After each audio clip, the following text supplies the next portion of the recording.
You will notice that on New Year time we have what is called the motto verses. మనం ప్రతి నూతన సంవత్సరం సమయంలో ఈ మోటో కార్డ్స్ లేదా ఆ సంవత్సరానికి సంబంధించినటువంటి వాగ్దానాన్ని మనం తీసుకునడం మీరు గమనిస్తుంటారు. And we have 3 motto verses and we will look into that. కాబట్టి సంఘానికి సార్వత్రిక సంఘానికి ఇవ్వబడినటువంటి 3 వచనాలు ఈ సంవత్సరానికి ఇచ్చినటువంటి వాగ్దానాలుగా ఉంటున్నాయి. దాన్ని చూస్తున్నాం. You will find the first one in Philippians 4:13. మొట్టమొదటి వచనము వాగ్దానము ఫిలిప్పీ రాసిన పత్రిక 4వ అధ్యాయం 13వ వచనంలో ఉంది. I can do all things through Christ which strengthens me. నన్ను బలపరచువాని యందే నేను సమస్తమును చేయగలను. And the second one we find in Joel 3:10, it says, let the weak say I am strong. రెండవది యోబేలు గ్రంథంలో చూస్తున్నాం 3వ అధ్యాయంలో నే బలహీనుడు నేను బలాఢ్యులను అనుకునవలెను. And the third one we find in 2 Corinthians chapter 12 and verse 9, my strength is made perfect in your weakness. మూడవదిగా 2 కొరింథీయులు 12:9. 12వ అధ్యాయం 9వ వచనము బలహీనత యందు నా శక్తి పరిపూర్ణమగుచున్నది.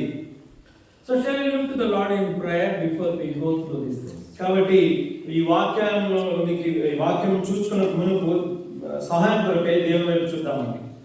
Heavenly Father, we say thank you to you for enabling us to enter the new year 2022. We also thank you, Lord, we could break bread even in the beginning of the year. Lord, we commit ourselves, pray that as we walk this journey on the earth this year, your presence will go with each one of us. You will accomplish your purpose in the lives of each one.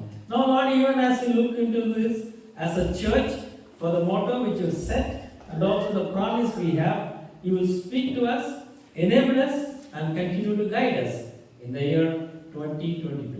Committing our meditation into your hands, we offer this prayer in Jesus' name. Amen. Now, let me first say what the motto verses mean. మొట్టమొదటిగా ఈ Moto వాగ్దానాలు లేదా ఈ సంఘానికి ఇచ్చేటువంటి వాగ్దానాలు దాని యొక్క అర్థం ఏమిటో చూద్దాం. Usually, as an individual, when we come to the end of the year and enter a new year, we make our own resolution. This year I will study better in the college. సాధారణంగా మనము ఒక సంవత్సరం ముగించబడి నూతన సంవత్సరంలోకి వెళ్ళేటప్పుడు మనమే కొన్ని నిర్ణయాలు తీసుకుంటాం. ఈసారి నేను సరిగ్గా చదువుతాను, ఇంకా బాగా చదువుతాను అనుకుంటాం. There are so many resolutions we make. కాబట్టి అలాగే అనేకమైనటువంటి నిర్ణయాలు చేసుకుంటాం. Similarly, as a church, when we meet together and when we go this year, you set up a goal to achieve. కాబట్టి అదే రీతిగా సంఘము కూడా ఒక సంవత్సరంలో నుండి ఇంకొక సంవత్సరంలో ప్రవేశించేటప్పుడు సంఘానికి కూడా ఒక నిర్ణయాలు ఒక గమ్యాన్ని పెట్టుకొని దాని వైపు పరిగెడుతుంటాం. So before the end of the year or much before, normally some of us we work for even 4-5 months before that, we set up a motto and appropriate words, 1 or 2 or 3 verses we take and set it for the new year for the church. కాబట్టి వ్యక్తిగతంగా మనం ఎలాంటి నిర్ణయాలు తీసుకుంటామో మన జీవితం కొరకు అలాగే సంఘము కూడా అనేక పర్యాయం 4 నెలల క్రితము లేదా 3 నెలల ముందే సంవత్సరంలోకి ప్రవేశించక ముందే సంఘానికి కావాల్సినటువంటి గమ్యస్థానాలైనటువంటి వాక్యాలు ప్రార్థనలు తీసుకొని ఆ విధంగా మనం ప్రయాణం చేస్తుంటాం. So from the new year onwards, all the church members will focus towards.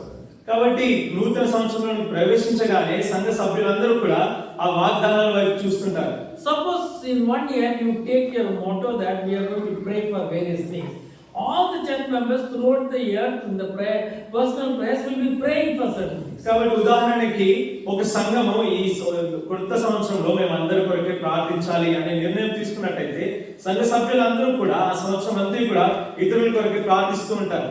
Similarly, if you decide that we are going to outreach as a church, all the church members throughout the year will try to reach out to somebody. అలాగే ఉదాహరణకి మరొక సంఘము ఈ సంవత్సరం అంతా కూడా మేము సువార్త ప్రకటించాలి అనే నిర్ణయం తీసుకుంటే సంఘ సభ్యులందరూ కూడా ఆ సంవత్సరం సువార్త ప్రకటించడానికి కొరకు ప్రయత్నిస్తుంటారు. So we will study the 3 verses which is for the church as a whole. కాబట్టి ఇది ఈ 3 వచనాలు 3 వాగ్దానాలు కూడా సార్వత్రిక సంఘానికి ఇచ్చినటువంటి వాగ్దానాన్ని మనం ఇప్పుడు ధ్యానిద్దాం. Now turn with me to Philippians chapter 3. chapter 4, verse 1. Chapter 4, verse 13. ఫిలిప్పీయులకు రాసిన పత్రిక 4వ అధ్యాయం 13వ వచనం. He says, I can do all things through Christ. క్రీస్తు ద్వారా నేను సమస్తం కూడా చేయగలను అంటున్నాను. Does it mean that you can do anything through Christ? అంటే దాని అర్థం ఏమిటంటే ఏదైనా చేయొచ్చా? It doesn't mean that. అది అర్థం కాదండి. So you need to read few more verses and find out in what context Paul is talking this. కాబట్టి ఇంకొన్ని వచనాలు పైన చదివి పౌలు ఏ సందర్భంలో ఈ మాట అంటున్నాడో గ్రహించాలి. Now, Paul, when he was ministering, he was doing his own job. కాబట్టి పౌలు ఇతరులకి పరిచారం చేస్తున్నప్పుడు తన యొక్క సొంత పనిని తాను చేసుకుంటున్నాడు. So he was a tent maker. కాబట్టి తాను గుడారమును నిర్మించేటువంటి పనిలో ఉన్నాడు. So as he goes, he will make tents and keep selling it. He gets some money. With that, he will survive himself. కాబట్టి అపోస్తలుడైన పౌలు తను ప్రతి పట్టణంలో ప్రతి ప్రదేశంలో వెళ్ళినప్పుడు ఆ గుడారాలను నిర్మించి దాని ద్వారా వచ్చే డబ్బుల ద్వారా తన యొక్క జీవనాన్ని సాగించేవాడు. That is a business he was doing. మరి ఇది ఒక రకమైనటువంటి వ్యాపారం అని చెప్పొచ్చు. When he established a church in Philippi, they knew Paul is doing the business, but because he is also a preacher, he can't spend much time, so his business was a small business. కాబట్టి ఫిలిప్పీ సంఘంను ఏర్పరిచినప్పుడు ఫిలిప్పీయులకు తెలుసు పౌలు ఇలాగ ప్రతి ప్రదేశంలోకి వెళ్ళి తను వ్యాపారం చేస్తాడని. అదే సమయంలో తను బోధకుడుగా ఉన్నాడు కాబట్టి ఫిలిప్పీయులకు తెలుసు తను ఎక్కువ సమయం గుడారాలను కట్టు ఉండలేడు అని. So the Philippians sent him some gift as money and to support Paul in his ministry. కాబట్టి ఫిలిప్పీయులు ఏమని నిర్ణయించుకున్నారంటే కొంత డబ్బు కొంత ధనము పౌలుకి ఇస్తే పౌలు తన యొక్క పరిచారానికి ఉపయోగించుకుంటాడనే నిర్ణయంతో ఇచ్చారు. That's what he says in chapter 4 verse 10. అదే 4వ అధ్యాయం 10వ వచనంలో మనం చూడవచ్చు. I rejoice in the Lord greatly that now at last your care of me has flourished again. That means you sent me a gift. కాబట్టి 10వ వచనం చూసినట్లయితే నన్ను గూర్చి మీరు ఇన్నాళ్లకు మరలా యోచన చేయసాగితురని ప్రభునందు మిక్కిలి సంతోషించితిని. Then he makes a statement. Look at verse 11. Not that I speak in respect of want. కాబట్టి అలాగూ చెప్పి 11వ వచనం చూసినట్లయితే నాకు కొదువ కలిగినందున నేను ఇలాగూ చెప్పుటలేదు. He says, I know you all know that I am doing a small business and getting some money to manage. I am not saying that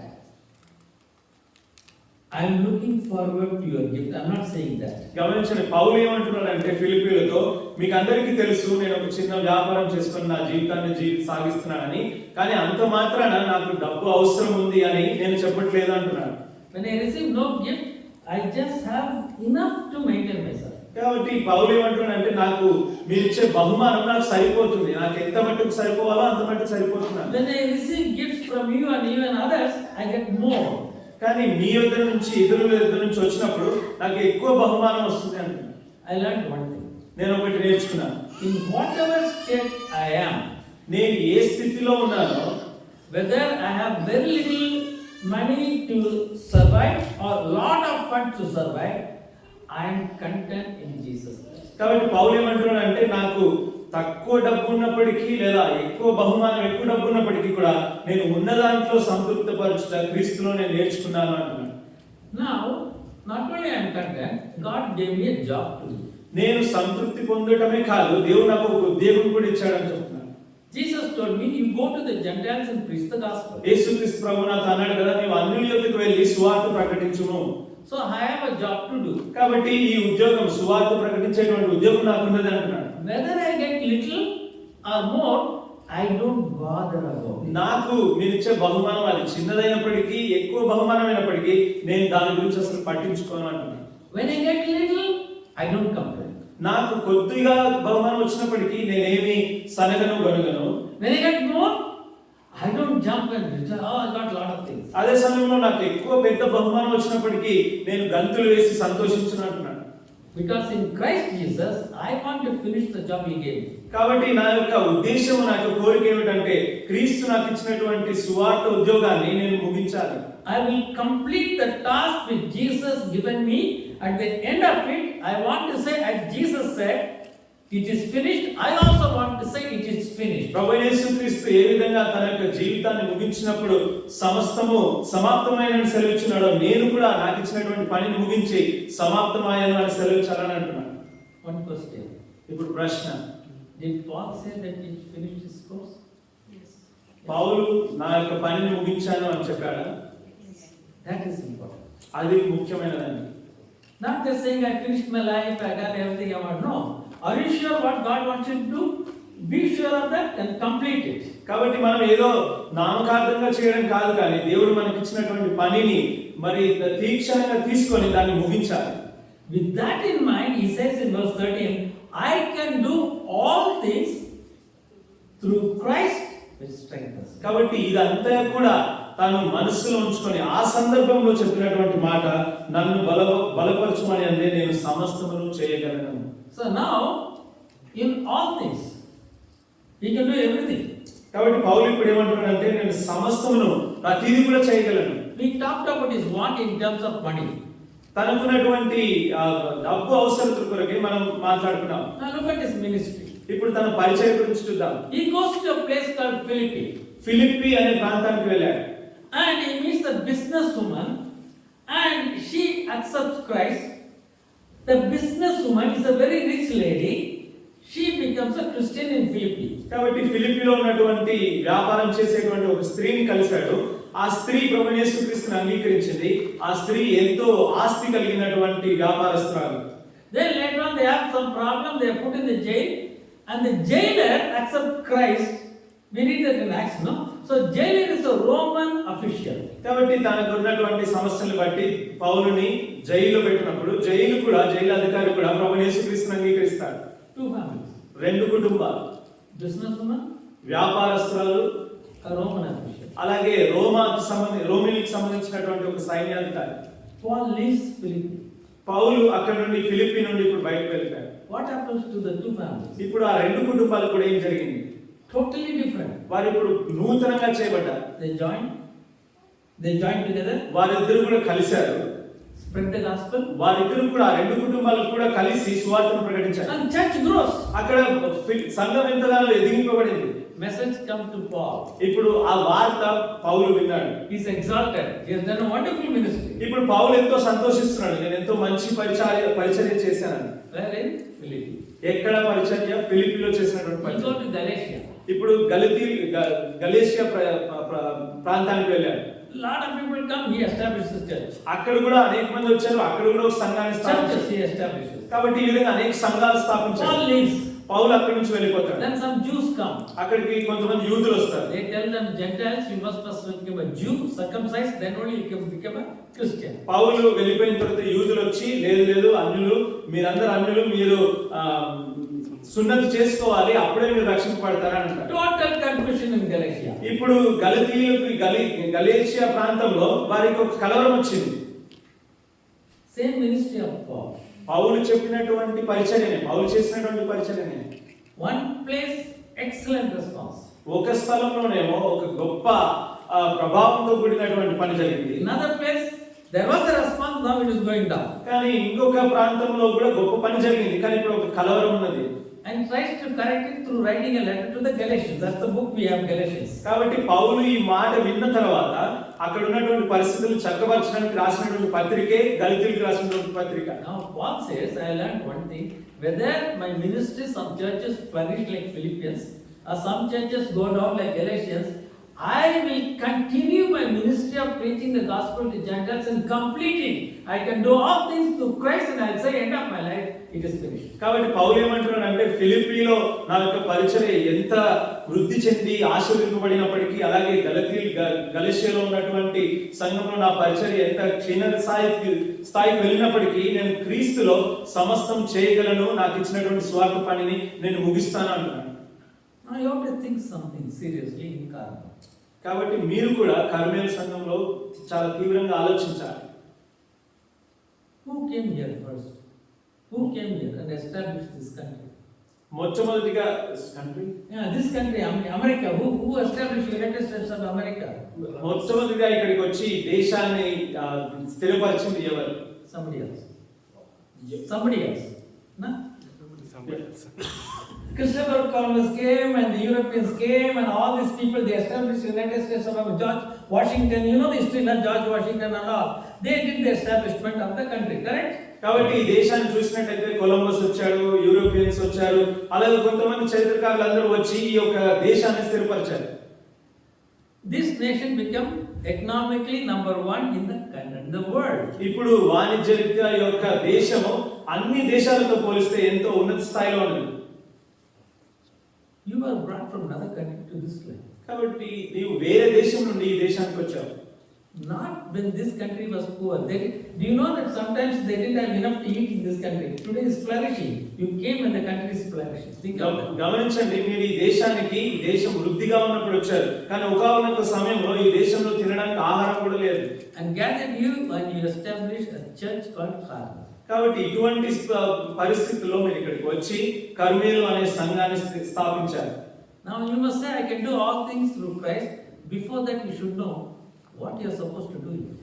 కాబట్టి మీరు కూడా సంఘంగా క్రీస్తు యందు నేను సమస్తము చేయగలను అనే మాట చెప్పే ముందు గ్రహించాలి ఎటువంటి పరిస్థితుల్లో ఉన్నానా. Because Christ will say, my son, my daughter, I took you out, I brought you, I set up a church, we call it Carmel, I wanted you to do this.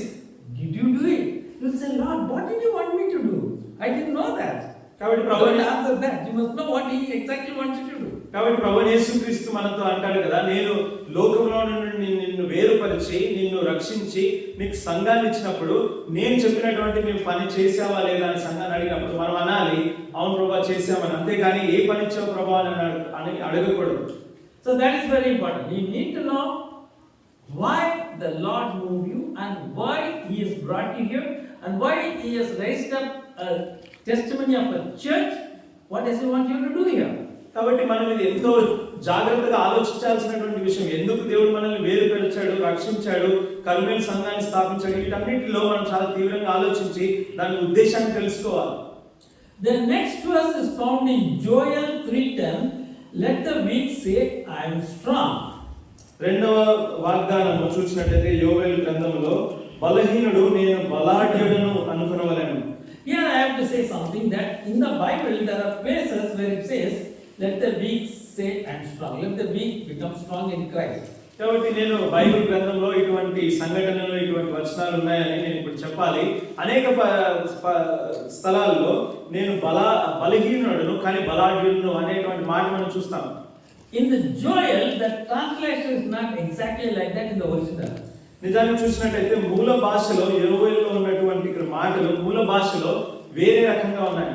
So but the idea is that in throughout the Bible, కానీ ఇక్కడ ఉద్దేశం ఏమిటంటే Bible మొత్తంలో కూడా ఈ యొక్క మాటని యొక్క తాత్పర్యాన్ని మనం చూడొచ్చు. let us see few verses in the Bible which gives the same thought. కాబట్టి ఇదే తాత్పర్యం, ఇదే ఆలోచన ఇచ్చేటువంటి కొన్ని వచనాలు బైబిల్లో చూసుకుందామండి. Isaiah chapter 40 verse 29. యెషయా 40:29వ వచనం. యెషయా 40:29వ వచనం. He gives power to the faint and to them that have no might he increases the strength. సొమ్మసిల్లిన వారికి బలమిచ్చువాడు ఆయనే, శక్తిహీనులకు బలాభివృద్ధి కలుగజేయువాడు ఆయనే. So you may be weak in something or many things, but when you trust in Christ, that weakness will become your strength. He will give you the strength. కాబట్టి మీరు అనేక విషయాల్లో లేదా కొన్ని విషయాల్లో శక్తిహీనులుగా బలం లేని వారుగా ఉండవచ్చు, కానీ క్రీస్తుని అంగీకరించినప్పుడు శక్తి కలిగినటువంటి వారుగా దేవుడు చేస్తాడు. Look at Isaiah chapter 40 verses 30 and 31. అలాగే యెషయా 40:30-31వ వచనాలు చూస్తున్నామండి. Even the youth shall faint and be weary, the young men shall utterly fail, but they that wait upon the Lord shall renew their strength. If you are weak also, you will become strong. They shall mount up with wings as eagles. They shall run, not weary. They shall walk and not faint. 30-31వ వచనాలు 40వ అధ్యాయం యెషయా. బాలులు సొమ్మసిల్లుదురు, అలయుదురు, యవనస్తులు తప్పక తొట్టిల్లుదురు. యెహోవా కొరకు ఎదురు చూచువారు నూతన బలం పొందుదురు. వారు పక్షిరాజు వలె రెక్కలు చాపి పైకి ఎగుదురు. అలయక పరిగెత్తుదురు, సొమ్మసిల్లక నడిచిపోవుదురు. So when does the weak become strong? ప్రశ్న ఏమిటంటే ఈ బలహీనులు బలాఢ్యులుగా ఎప్పుడు చేయబడతారు? In Isaiah gives the secret, verse 31, they that wait upon the Lord. 31వ వచనంలో యెషయా దానికి రహస్యము, దానికి జవాబు చెప్తున్నాడు. ఎవరైతే యెహోవా కొరకై, దేవుని కొరకై ఎదురు చూస్తారో వారు శక్తిని పొందుతారు. This is something you can experience today in this world. కాబట్టి ఈ మాట నేటి దినము ఈ రోజులో కూడా దీన్ని మనము అంగీకరించవచ్చు, దీన్ని మనం చేతబట్టుకోవచ్చు. Don't miss it. కాబట్టి దీన్ని వదులుకోవద్దండి. You know, Paul had a big problem. Paul Lot of problems here. పౌలుకి ఎన్నో సమస్యలు ఉన్నాయి. Let's see some of the problems Paul was facing. పౌలుకు ఉన్నటువంటి కొన్ని సమస్యలు చూద్దాం. Jesus met him on the way to Damascus. ప్రభువైన యేసుక్రీస్తు పౌలును దమస్కుకి వెళ్ళేటువంటి సమయంలో సందర్శించాడు. After that, he sends people and he tells him very clearly, I have chosen you to carry the gospel to the Gentiles and also to rulers and kings. తర్వాత మరి కొంతమందిని పంపించి పౌలుతో చెప్తాడు కదా, నేను నిన్ను ఏర్పరచుకున్నాను పౌలు, నీవు అన్యుల యొద్దకు వెళ్ళి, రాజుల యొద్దకు వెళ్ళి సువార్తను ప్రకటించాలి అని చెప్తాడు. Now he is not going to the Jews. గమనించండి, పౌలు యూదుల యొద్దకు వెళ్ళట్లేదు. When you talk about Christ the Messiah, you can talk to a Jew because he knows the Old Testament. పౌలుకి పాత నిబంధన గ్రంథం తెలుసు కాబట్టి యూదుల యొద్దకు వెళ్ళి మెస్సియా గురించి మాట్లాడవచ్చు. But the Gentiles are different religion, different idols they worship. కానీ అన్యులను చూసినట్టయితే వారికి మెస్సియా ఎవరో తెలియదు, వారి యొక్క దేవతలు వేరు, వారు పూజించేటువంటి దేవుళ్ళు వేరు. And the rulers and kings, అక్కడ ఉన్నటువంటి రాజులు, అధికారులు కూడా వేరు.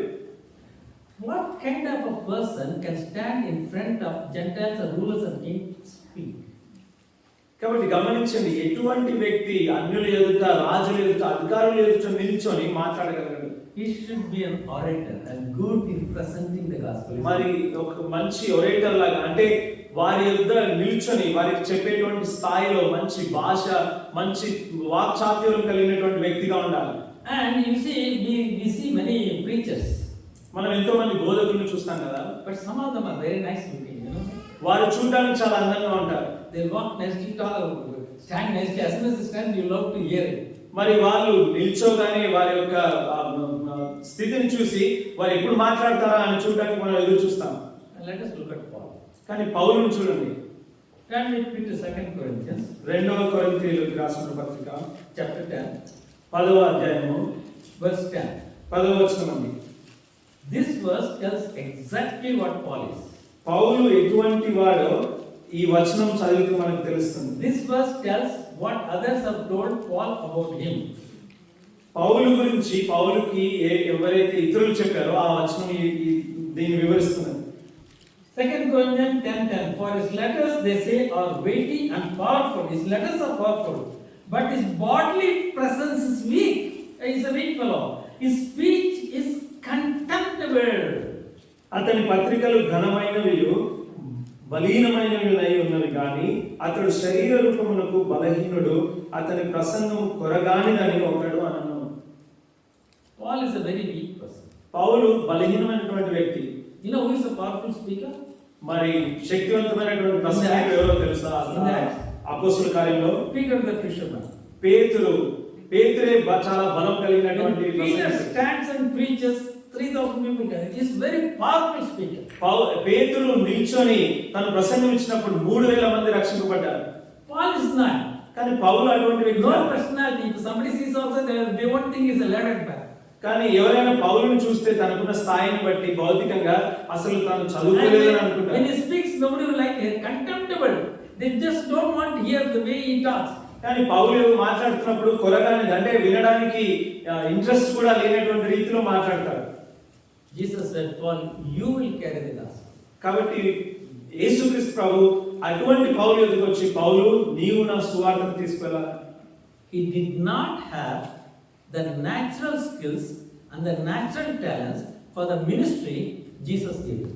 ప్రభు యేసుక్రీస్తు ఇచ్చినటువంటి పని, సువార్త పనికి అపోస్తలుడైనటువంటి పౌలుకి సాధారణంగా కావాల్సినటువంటి లక్షణాలు లేవే లేవు. Let me repeat that again. I want all of you to listen there. Paul did not have natural talent or natural skill for the ministry Jesus gave him. ప్రభు యేసుక్రీస్తు ఇచ్చినటువంటి సువార్త పని నిమిత్తమై పౌలుకు ఉండాల్సినటువంటి సాధారణమైనటువంటి లక్షణాలు అసలు లేవే లేవు. So, how did Paul go? I am not coming as Paul. I am coming in the strength of the Lord Jesus Christ. and he moved from Antioch the gospel right up to Rome. కాబట్టి ఇప్పుడు పౌలు ఏ విధంగా బయలుదేరి వెళ్తున్నాడంటే ప్రభువైన యేసుక్రీస్తు ఇచ్చినటువంటి బలాన్ని తీసుకొని అంతియోకు నుండి సమస్తము ప్రతి ప్రదేశంలో సువార్తను ప్రకటిస్తూ వెళ్ళాడు. And at the end of his life he says, I have finished my course. తన యొక్క జీవితం చివరికి వచ్చినప్పుడు నాకు ఇచ్చినటువంటి పనిని నేను ముగించాను అని చెప్పి. In Romans he's writing, I have no place to even preach. మరి రోమీయులకు రాసిన పత్రికలో అంటాడు కదా, నేను ప్రసంగించడానికి స్థలమే లేదు అని అంటాడు. How did you do it? ఎలాగ చేశాడు, ఎలాగ సాధ్యం ఇది? I can do all things through Christ who strengthens me. నన్ను బలపరచు అని అందు నేను సమస్తము కూడా చేయగలను. And he knew the secret Isaiah the prophet told. He knew the secret which Isaiah wrote. యెషయా రచించినటువంటి ఆ రహస్యము పౌలుకు తెలుసు. If you read these letters, Paul will be quoting the Old Testament. మీరు గమనిస్తే పౌలు అనేక పర్యాయములు పాత నిబంధన గ్రంథంలో నుండి మాటలను మరలా జ్ఞాపకం చేస్తా ఉంటాడు. He spent his time on the those days only Old Testament was available. తన సమయాన్ని యావత్తు కూడా పాత నిబంధన గ్రంథం లభ్యమైనటువంటి సమయంలోనే తన సమయాన్ని గడుపుతూ వచ్చాడు. They that wait upon the Lord. ఎవరైతే యెహోవా యందు దేవుని యందు ఎదురు చూస్తుంటారో, what does it mean? దాని అర్థం ఏమిటండి? They that spend time in word of God which God has given and in prayer and communication with that God. ఎవరైతే దేవుడు ఇచ్చినటువంటి వాక్యాన్ని చదువుతూ దేవునితో సాంగత్యం ప్రార్థన చేస్తుంటారో వారు. Let me tell you something. What you and I have to know for our life on the earth, He has given it in His word. గమనించిన ఒక మాట నేను మీతో చెప్పదలిచాను. ఈ జీవితంలో ఈ లోకంలో మనం ఏదైతే చేయాలో దేవుని కొరకై అదంతా కూడా రాసి పెట్టి మనకి ఇచ్చేశాడు. God wants each one of us to spend time in His word to understand what we are supposed to do. That is how we spend time in His presence. కాబట్టి దేవుడు మనకి ఇచ్చినటువంటి పని ఏమిటంటే తను ఇచ్చినటువంటి వాక్యాన్ని చదివి ఈ లోకంలో మన కొరకై ఉన్నటువంటి ఉద్దేశాన్ని నెరవేర్చాలి. And the second thing is, remember this, God is a communicating God. రెండవది గమనించండి, దేవుడు మాట్లాడేటువంటి దేవుడు. In the beginning was the word and the word was with God and the word was God. మరి ఆదియందు వాక్యం ఉండెను, వాక్యం దేవుని యొద్ద ఉండెను, వాక్యమే దేవుడై ఉండెను. And the word became flesh and dwelt among us. ఆ వాక్యము శరీరధారిగా మనలో నివసించెను. Whether you ask or not, మీరు అడగకపోయినా, whether you listen or not, మీరు విన్నా వినకపోయినా, the God who died for you will be speaking to you. దేవుడు ఏ దేవుడైతే నీ కొరకై మరణించాడో ఆ దేవుడు మాట్లాడేటువంటి దేవుడు. On the day when you stand before Jesus Christ in judgment seat, my son, my daughter, I was talking, you were too busy to listen to me. మనం గమనించండి, దేవుని ఎదుట న్యాయ పీఠం ముందు నిల్చొని ఉన్నప్పుడు దేవుడు అంటాడు కదా, నా కుమారుడా నా కుమార్తె నేను నీతో మాట్లాడుతూనే ఉన్నాను కానీ నీవు నన్ను పట్టించుకోలేదు. He is a God, he will speak and complete everything which he wants to tell you. నీకు చెప్పవలసినటువంటి విషయాన్ని దేవుడు స్పష్టంగా మాట్లాడి ముగించేటువంటి దేవుడు. Don't take that God lightly. కాబట్టి ఇప్పుడు దేవుడిని తేలిగ్గా తీసుకోకండి. After your life is 100 years on this earth. మహా అంటే 100 సంవత్సరాలు ఇక్కడ బతుకుతాం. Eternity. నిత్యత్వము, He says you shall be with him. నిత్యత్వం కూడా మనం ఆయనతో ఉండబోతున్నాం. If you don't listen to him in eternity, what will you do? కాబట్టి ఇప్పుడు దేవుని స్వరాన్ని నువ్వు విననట్టయితే నిత్యత్వంలో ఆయనతో ఏం చేస్తావు? Think about it. కాబట్టి దీని గురించి ఆలోచించండి. That is what it means. They that wait upon the Lord. యెహోవా యందు కనిపెట్టువారు, దేవుని యందు కనిపెట్టువారు అనే మాటకు ఇదే అర్థం. Back in the olden days, nowadays they change it. Olden days, I've seen in India, in government office also, officer will be sitting in the room. ప్రాచీన రోజుల్లో నేను ఇండియాలో గమనించాను, మరి ప్రభుత్వ స్థలాల్లో ఆఫీసర్ అక్కడ కూర్చొని ఉంటాడు. Outside there will be a peon, they call him peon. మరి బయట ఒక ప్యూన్ వ్యక్తి నిల్చొని ఉంటాడు. Some places they will be standing. కొన్ని స్థలాల్లో అయితే వాళ్ళు నిల్చొని Some ఉంటారు. places they will have a stool and they will be sitting. మరి ఇంకొన్ని ప్రభుత్వ ఉద్యోగాల్లో వారికి కుర్చీ ఉంటుంది, అక్కడ కూర్చొని ఉంటారు. Outside the room. వారి గదికి బయట ఉంటారు. You might have seen it. మీరు చూసి ఉంటారు. Suppose you go and talk to the officer. నీవు ఒకవేళ ఆఫీసర్ తో మాట్లాడాలి అని అనుకుంటే, Suddenly he wants to do something. తాను ఏదైనా పని చేయాలనుకుంటే, there is a bell on his table. ఆయన ఆఫీసర్ టేబుల్ పైన ఒక బెల్ ఉంటుంది. You tap it. Tap, it will come. దాన్ని టంగ్ అని కొడతారు. This fellow got up and running. Yes sir, what do you want? అప్పుడు ఈ వ్యక్తి పరిగెత్తుకుంటూ వచ్చి సార్ అయ్యగారు చెప్పండి ఏం చేయాలి అంటారు. That is called waiting upon the master. అది మా యజమానుడి కొరకై కనిపెట్టుట అంటే అది అర్థం. That is what Isaiah says. They that wait upon the Lord shall renew their strength and he will be flying. అదే యెషయా చెప్పినటువంటి మాట, ఎవరైతే యెహోవా యందు కనిపెట్టుకొని ఉంటారో వారు నూతన శక్తిని పొందుదురు అని. So that is the second motto verse. అది రెండవ వాగ్దానం So as we enter this 2022 as a church, కాబట్టి మనం ఈ నూతన సంవత్సరం 2022 ప్రవేశించినప్పుడు each సంఘంగా one of the member of the church, you try to spend waiting upon the Lord, spending time with him in his word and in prayer. కాబట్టి ప్రార్థనలోను వాక్యం చదువుడులోను కర్మేలు సంఘంలో ఉన్నటువంటి ప్రతి వ్యక్తి కూడా ఈ యొక్క సంవత్సరం దేవునితో సంభాషించాలి. And the third one is taken from, that is from Paul's writing itself. You find in 2 Corinthians chapter 12 and verse 9. మూడవ వాగ్దానము పౌలు రాసినటువంటి పత్రికలో నుండి చూస్తున్నాం. In verse 9 I'll read the whole verse. And he said unto me, my grace is sufficient for you, my strength is made perfect in weakness. 2 కొరింథీ 12:9 వచనం అండి. 12. You can read this if you want. 12:9. అందుకు నా కృప నీకు చాలును, బలహీనత యందు నా శక్తి పూర్ణమగుచున్నదని ఆయన నాతో చెప్పెను. So Paul did have some problem. We do not know exactly whether physical sickness or something else. He said there was a thorn in my flesh. He was telling, we don't know what it is.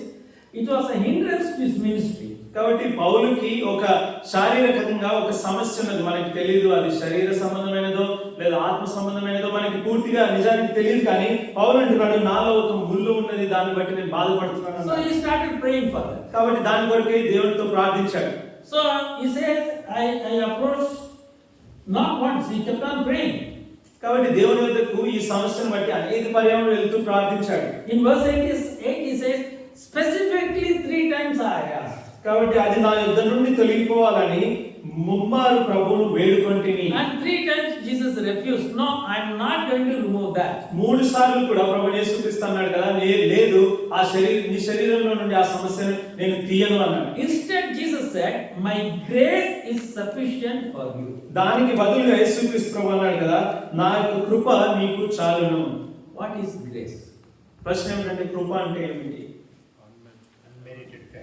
Correct. He says, I'll give you something more which you don't even deserve. నీకు అసలు అయోగ్యం, నీకు యోగ్యం కానిది అధికంగా ఇస్తాను అంటున్నాడు. So then Paul realized that. అప్పుడు పౌలు దాన్ని తెలుసుకున్నాడు.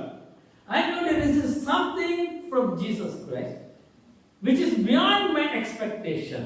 కాబట్టి నా ఊహకి మించినది ప్రభువు యేసుక్రీస్తు నాకు ఇస్తున్నాడు.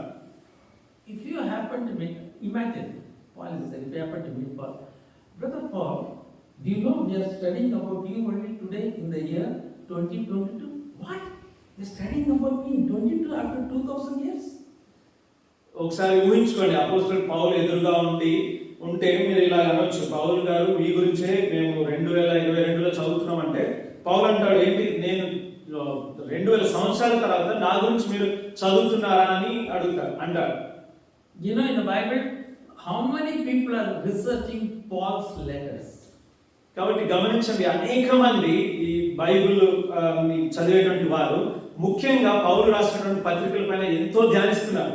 That's called the grace of God. అది దేవుని కృప అంటే. God does it. అది దేవుడే చేస్తాడు. It goes everywhere. అది ఎక్కడికైనా వెళ్తుంది. So there are many instances we can see how God's grace works in our weakness. కాబట్టి మన బలహీనత యందు దేవుని కృప ఎలాగో పనిచేస్తుందో మనకు అనేక పర్యాయాలలో అనేక స్థలాల్లో చూడవచ్చు. Now we sing English songs here.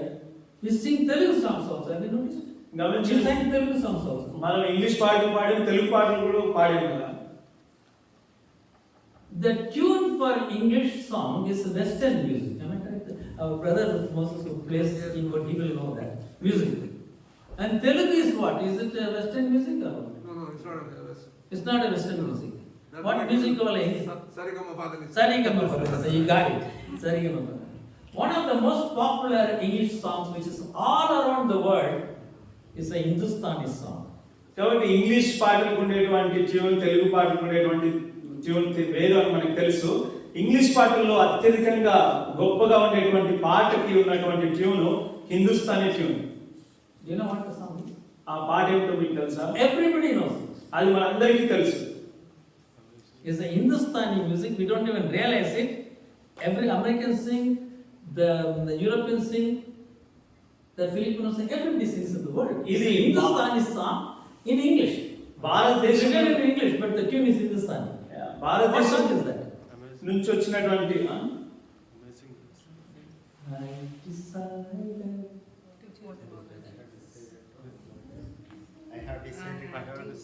I have decided to follow. That one song will repeat itself. It's exactly Hindustani tune. It was created. The tune was created by Sadhu Sundar Singh in India.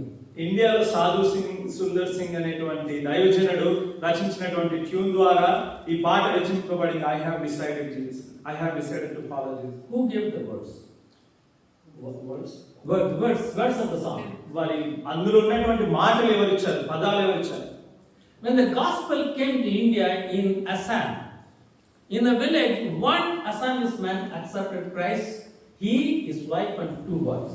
Assam ప్రదేశంలో ఇండియాలో మొట్టమొదటిసారిగా సువార్త ప్రకటింపబడినప్పుడు ఒక కుటుంబంలో ఉన్నటువంటి భర్త, భార్య, వారి పిల్లలు సువార్తను అంగీకరించారు. So he was sharing the gospel to others in the village in Assam in India. కాబట్టి ఈ అస్సాం రాష్ట్రంలో ఇప్పుడు ఈ కుటుంబం ఇతరులతో సువార్తను పంచుకుంటూ వచ్చారు. And the villagers were angry. The village chief called him, brought the family. కాబట్టి village chief said, you must not follow Jesus. అక్కడ ఉన్నటువంటి గ్రామస్తులకు ఎంతో కోపం వచ్చి ఆ కుటుంబాన్ని తీసుకుని వచ్చి ఆ కుటుంబంతో అన్నారు, మీరు క్రీస్తును ఎంత మాత్రం కూడా వెంబడించకూడదు అని చెప్పారు. So village chief said, let the 2 boys stand. In those days, they have a bow and arrow. So 2 fellows were standing with arrows to shoot at the boys. He said, you renounce Jesus, we will not shoot. కాబట్టి ఆ గ్రామ పెద్దలు తీసుకొని వచ్చి మీ 2 కుమారులను ఇక్కడ నిల్చోబెట్టు, నువ్వు క్రీస్తుని విడిచిపెడితే మీరు బ్రతుకుతారు, లేదంటే మీరు చనిపోతారని చెప్పారు. This man said, I have decided to follow Jesus, not coming back. అప్పుడు ఈ వ్యక్తి అన్నాడు కదా, నేను క్రీస్తుని వెంబడించాలని నిర్ణయించుకున్నాను, నేను వెనుతిరిగను అన్నాడు. The boys were killed. అక్కడ 2 కుమారులు కూడా చనిపోయారు. The chief said, if that is the case, put the woman there, his wife. అప్పుడు ఈ గ్రామ పెద్ద అన్నాడు కదా, తన యొక్క భార్యను కూడా ఇక్కడ నిల్చోబెట్టండి అని అన్నాడు. He looked at the man and said, your wife will be gone. Renounce Jesus. గ్రామ పెద్ద మరలా చెప్పాడు, నీ యొక్క భార్య కావాలంటే క్రీస్తుని నిరాకరించు, విసర్జించు అని చెప్పాడు. He said, though all may leave me, including my wife, అప్పుడు I will follow Jesus on this earth. అప్పుడు ఆ వ్యక్తి అన్నాడు కదా, ఎవరు కూడా నాతో ఉండనప్పటికీ, అందరూ నన్ను విడిచినప్పటికీ, నా యొక్క భార్య విడిచినప్పటికీ కూడా నేను క్రీస్తుని విడిచిపెట్టను అన్నాడు. She was killed. భార్య కూడా చనిపోయింది. Then they made him stand there. తర్వాత ఆ గ్రామ పెద్దలు ఆయనను అక్కడ నిల్చోబెట్టారు. Last chance. నీకు ఇప్పుడు చివరి అవకాశం ఇస్తున్నాను. He said, the world behind me. అప్పుడు ఆయన అన్నాడు కదా, లోకమంతా కూడా నాకు వెనుకున్నప్పటికీ నేను క్రీస్తును సిలువనే చూస్తానని తెలియచాడు. He died. తాను మరణించాడు. The story doesn't end there. మరి గమనించండి, అక్కడితో ఈ కథ ముగించబడలేదు. The village chief was very quiet. ఆ యొక్క గ్రామ పెద్ద మరి ఎంతో మౌనంగా అయిపోయాడు. He thought about it. తాను ఈ విషయం ఆలోచించాడు. He called the village. గ్రామాన్ని పిలిచాడు, ఊరందరినీ కూడా పిలిచాడు. If that family and the man can die, I will follow Jesus.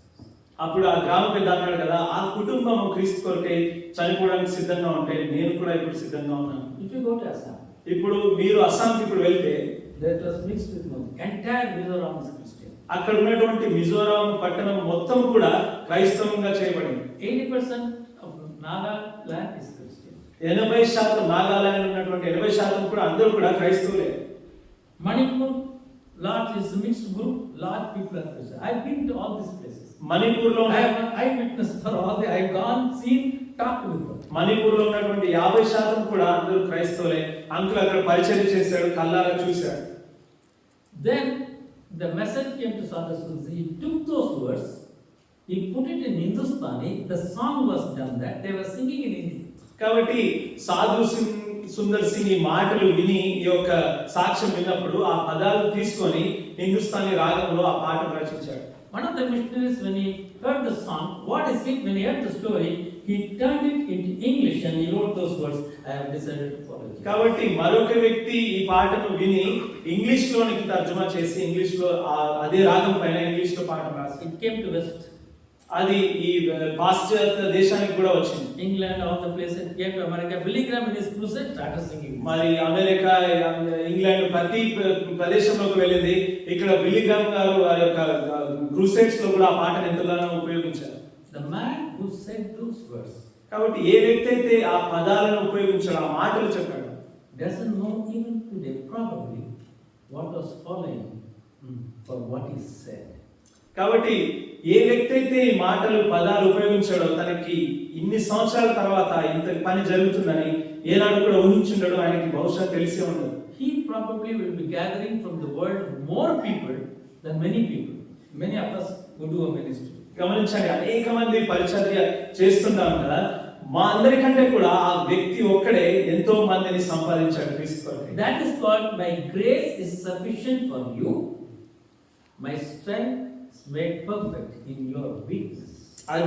అదే నిజమైనటువంటి అర్థం. నా యొక్క కృప నీకు చాలును, బలహీనత యందు నా శక్తి పరిపూర్ణమగుచున్నది. What was the man's weakness? కాబట్టి అక్కడ ఉన్నటువంటి వ్యక్తి యొక్క బలహీనత ఏమిటి? He can't understand the village people. He can't understand the villagers.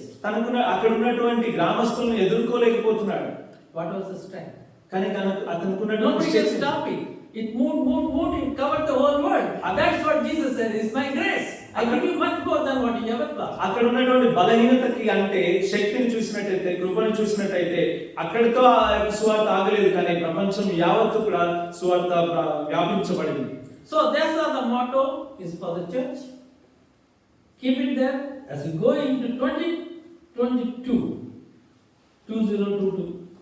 Go ahead and say, I can do all things through Christ who strengthens me. కాబట్టి సార్వత్రిక సంఘానికి ఇచ్చినటువంటి వాగ్దానాలు మనం కూడా నూతన సంవత్సరం 2022లో ప్రవేశించినప్పుడు దేవుడు ఇచ్చినటువంటి బలాన్ని బట్టి మనము మన యొక్క బలహీనత యందు దేవుని కొరకే పని చేయొచ్చు. This is called the motto. ఇది మోటో లేదా ఉద్దేశం, ఒక నిర్ణయం. And also it's a practice we have in every as we enter a new year as a church, we try to get one promise from the Lord. A promise. There are many promises in the Bible, we take one. కాబట్టి సంఘానికి ఇచ్చినటువంటి వాగ్దానాలే కాకుండా అనేక సంఘాల్లో మనము వ్యక్తిగతంగా కూడా ఒక వాగ్దానం దేవుని యొద్ద నుండి మనం తీసుకుంటాం. Most of the promises in the word, keep it in mind, most of it are all conditional. There will be a condition. If you do this, you will get it. గమనించండి, సాధారణంగా బైబిల్లో ఉన్నటువంటి వాగ్దానాల్లో ఎక్కువ శాతం షరతులతో కూడినటువంటి వాగ్దానాలు. అంటే నీవు పని చేస్తే అప్పుడు నీకు ఇది జరుగుతుంది అని. The promise for carnal churches found in Joshua chapter 1 and verse 3. Carmel సంఘానికి ఇచ్చినటువంటి వాగ్దానం యెషయా 1వ అధ్యాయం 9వ వచనంలో చూస్తున్నాం. 3 sorry. Oh yeah, that's it. It's there, verse 3. I'll read it in English. Every place that the sole of your foot shall tread upon, that I have given unto you, as I said unto Moses. మీరు అడుగుపెట్టు ప్రతి స్థలమును మీకు ఇచ్చుచున్నాను, మోషేతో నేను సెలవిచ్చిన రీతిగా. Now, what is the, I told you some time back, okay? Here's the question. What is the land God promised to Israelites? కాబట్టి నేను ఇదివరకు చెప్పిన రీతిగా దేవుడు ఇచ్చినటువంటి వాగ్దానం, ఇశ్రాయేలు ప్రజలకు ఇచ్చినటువంటి వాగ్దాన ప్రదేశం ఏమిటి? 1.1, 2 points I said. Nile and Euphrates. Okay, you know that the geography, Nile and Euphrates. మీకు తెలుసు కదా, దేవుడు ఇచ్చినటువంటి స్థలం ఎక్కడి నుంచి అంటే నైలు నది నుంచి యూఫ్రటీస్ నది వరకు. Now if you see the Nile and Euphrates, Israel is right in the middle, neither going to Euphrates nor coming to Nile side. కాబట్టి మీరు ఈ ప్రదేశాన్ని చూసినట్లయితే ఇశ్రాయేలు ప్రజలు మధ్యలో ఉన్నారు, ఇటువైపుకి దగ్గరగా ఏం లేరు, మధ్యలో ఉన్నారు. Now apply this promise. This is a promise given to Joshua. కాబట్టి ఈ వాగ్దానము యెహోషువకి ఇచ్చినటువంటి వాగ్దానం. God has given that land. దేవుడు ఆ వాగ్దాన దేశాన్ని ఇచ్చాడు. But he put a condition. What is the condition? Tell me. కానీ అక్కడ ఒక షరతు పెట్టాడు. షరతు ఏమిటో తెలుసా? What is the condition?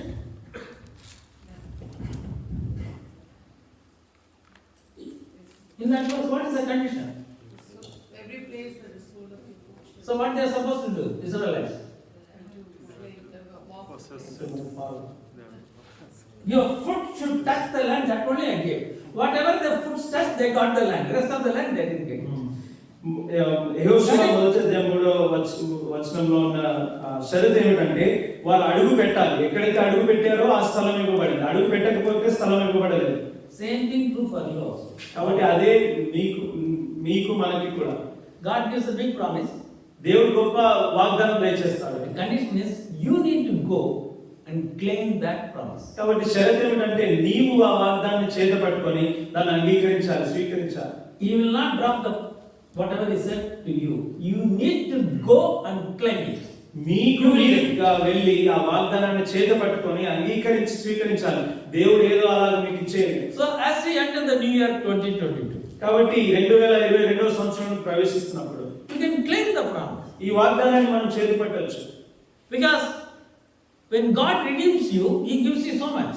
దేవుడు మనల్ని విమోచించినప్పుడు దేవుడు మనకి ఎంతగానో దయచేస్తాడు. But you need to go and pick it up. కానీ మనం దాన్ని వెళ్ళి వెతుక్కొని దాన్ని పట్టుకోవాలి. Otherwise you won't get it. లేదంటే దాన్ని పొందలేము. Okay? This is runs through the Bible all the time. ఈ యొక్క షరతు బైబిల్లో మనం ప్రతి స్థలంలో కూడా చూడవచ్చు. God wants us to come and claim. That means first you believe, he has given the promise, then you go and claim the promise. This is mine. దేవుడు కోరుకునేటువంటి విషయం ఏమిటంటే దేవుని యందు విశ్వాసం ఉంచాలి. దేవుడి వాగ్దానం ఇచ్చాడని విశ్వసించిన తర్వాత దాని కొరకే కనిపెడుతూ దాన్ని చేత పట్టుకోవాలి.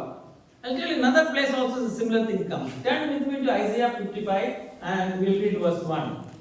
యెషయా 55 మొదటి వచనం చదువుకుందామండి. Oh, everyone that thirsts, come you to the waters. He that has no money, come, buy, eat.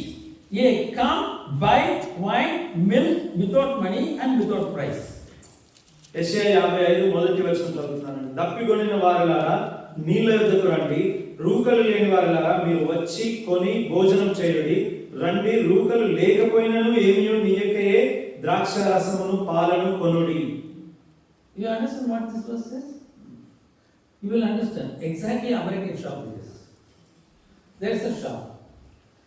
అమెరికాలో ఉన్నటువంటి షాప్ సూపర్ మార్కెట్.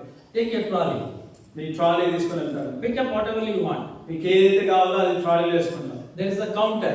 అక్కడ కౌంటర్ ఉంటుంది. Scan it. అక్కడ స్కాన్ చేస్తాం. You have no money. Pocket no money. డబ్బులు అయితే You're లేవు. scanning. $1, $2, $20, $30, $100, $200. You're scanning. డబ్బులు అయితే లేవు కానీ అన్ని 20, 30, 90, $100 స్కాన్ చేస్తున్నాం. Then it will ask the question, any further article to scan? He said no. తర్వాత అంటే ఇంకేమైనా వస్తువులు ఉన్నాయా? మనం లేదు అని అంటాం. Total $500. $500 అయింది. You pay nothing. You can go. Bye bye. అప్పుడు That is what verse 1 says. You read now? అదే You read it? అప్పుడు ఏమీ నువ్వు కట్టాల్సిన అవసరం లేదు, ఈ వస్తువు తీసుకొని వెళ్ళిపో. అదే వచనం ఇక్కడ మాట్లాడుతుంది. What is it? Come. You come to the water. He that has no money, come. You buy. Go to the aisles and pick up whatever you want in the trolley. Put it there. And you can eat also in between. You allow you to eat. And buy wine, milk. Without money, without price. Got it? దప్పికొనిన వారులారా నీళ్ళ యొద్దకు రండి, రూకలు లేని వారులారా మీరు వచ్చి కొని భోజనం చేయుడి. రండి, రూకలు లేకపోయినను ఏమీ నీయకే ద్రాక్షరసమును పాలను కొనుడి.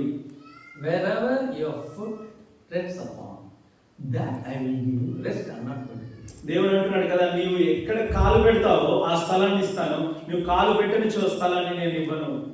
Trust the Lord. కాబట్టి దేవుని యందు విశ్వాసం ఉంచు. So what I will study today, there are 3 motto verses. కాబట్టి ఈ సంఘానికి ఇచ్చినటువంటి 3 వాగ్దానాలను మనం చదువుకున్నాం.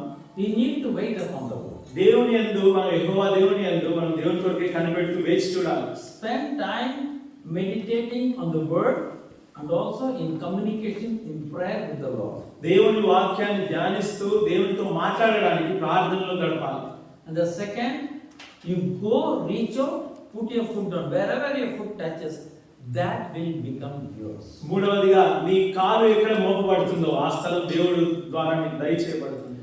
This applies to every facet of our life. కాబట్టి ఈ యొక్క నియమము మన జీవితంలో ప్రతి చోట కూడా నియమింపబడుతుంది, వర్తింపబడుతుంది.